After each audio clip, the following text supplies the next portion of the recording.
Welcome back to the Everyday Workbench. And we are not in the garden today, but we are talking about the garden today.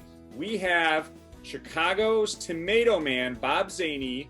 Welcome back to the Everyday Workbench. It's much more pleasant gabbing in your garden like we did last fall, or talking in my garden like we did last spring. But here we are, it's winter, there's like 3 feet of snow on the ground, and it's kind of exciting to talk tomatoes. Hey, thanks, Sean. It's great to be here. Now's the time when I start thinking about how great it will be in next fall to actually have a tomato that we've grown in our garden. That's right. And essentially, you're an expert in heirloom tomatoes. And for those of us that don't really know, really, what is an heirloom tomato? The difference is heirlooms are the old kind of tomatoes that people have grown for decades.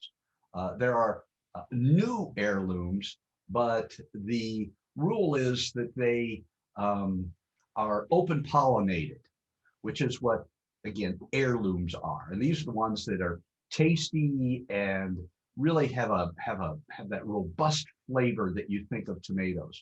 Whereas store-bought tomatoes, they are picked much earlier, and they are shipped, and they have been developed by tweaking the genetic code, as it were, to make them easier to ship, easy to package, so that they look perfectly round and red, and have marketing appeal rather than their flavor.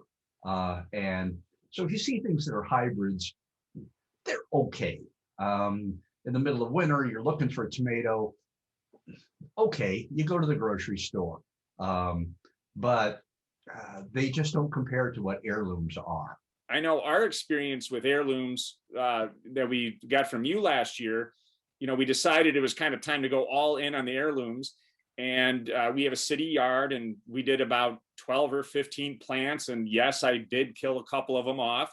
But I think by the time we were getting fruit, we had about 8 to 10 really active plants, and just these beautiful, wild-looking tomatoes were popping up, and it was just fun to watch.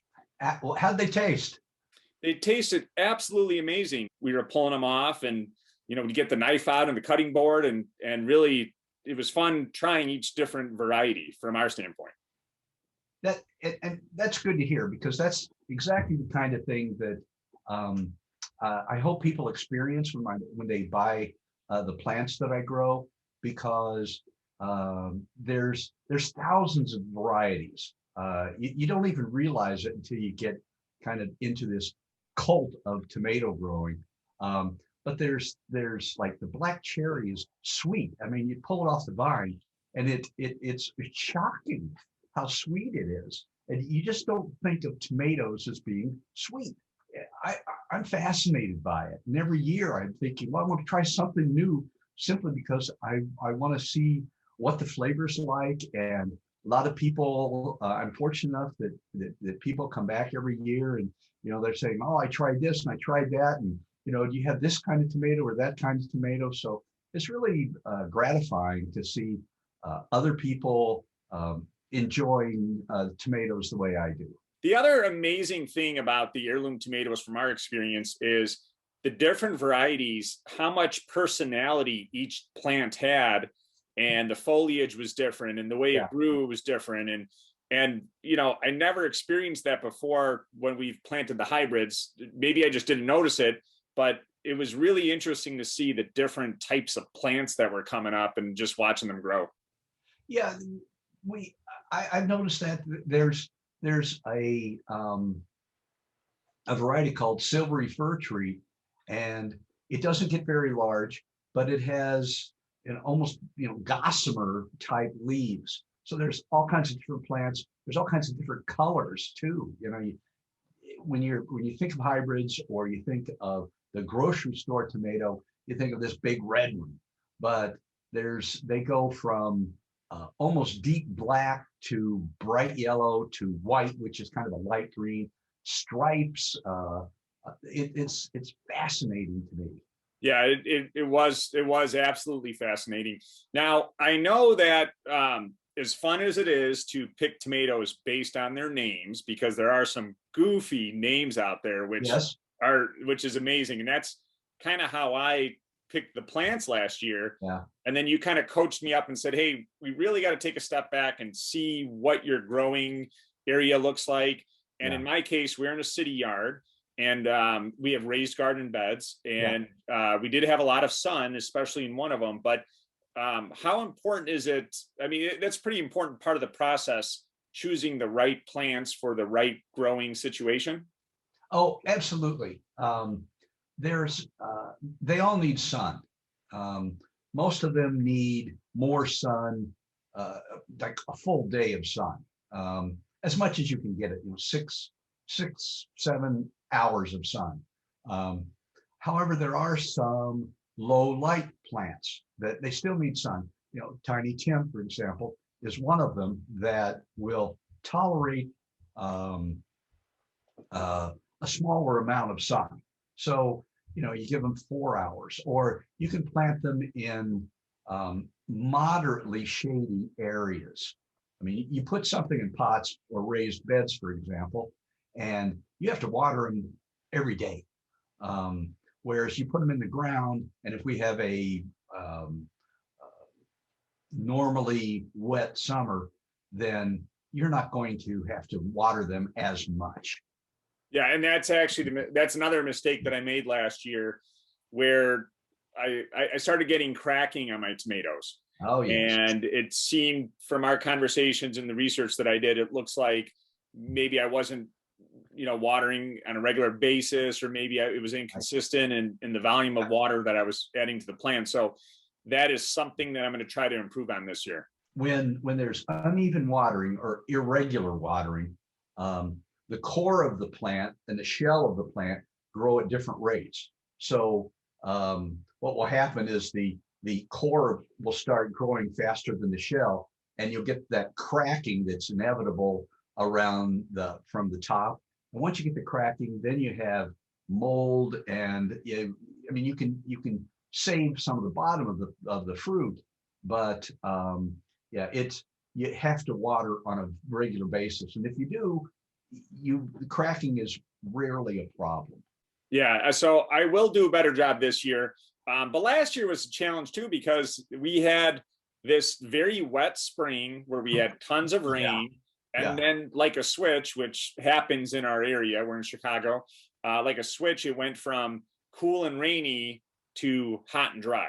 yeah. So if you would like the Tomato Man's expert advice on what heirloom tomato might be good for your garden and your growing area, just leave that information in the comments, and we will get back to you as soon as we can about what might work to the best of our abilities. We'll make that happen. So, Bob, what is the schedule this year for tomatoes? Is it you just planted them this last week? When are they going to be ready for growers? Probably around mid-April. Um, they start a little slow, and then I have them in my plant lab, and then in early March, like about a month from now or a little later, I'll set up a plastic greenhouse in my backyard, move them all out there, and that way they get sun and they stay warm. And then by mid-April, people can pick them up. The customary time to plant tomatoes in the Chicago area is Mother's Day, and so we work, a few weeks early or a few weeks late. Some people are very vigilant, and they'll come in early and they'll pick them up, and that's fine. As we get into March and April, what should I be doing to prep my raised garden beds, in my case, for tomatoes? Prep your soil. I mean, soil is critical. If you have grown in that space before, enrich the soil with mushroom compost, um, peat moss, something to like, and make sure you till it really well so that it's kind of loose and rich and full of nutrients. That soil is just critical. We do have a couple other videos on the channel with Bob providing expert advice. So if you're interested in tomato growing and want to learn more, check those videos out. And we're giving you Bob's information right now. So feel free to reach out to order some heirloom tomatoes for your garden. And any last thoughts at all, Bob? I'm excited, as I always am. You know, I put the seeds in. I have the flats ready. I've got them labeled. I've, of course, ordered more seeds because I like, oh yeah, I like that one too. And so I don't know how many. It's 75 varieties this year. I can't stop myself. And I'm excited, and I hope everybody else is too. I'm very excited, especially this has been a cold winter, or a cold portion of the winter right now. It's been a tough winter, so I'm looking forward to springtime gardening and getting my plants in. Thank you very much for joining us on the Everyday Workbench. And as always, thank you for watching. Thank you, Sean. It's been a pleasure. Okay, see you soon, Bob.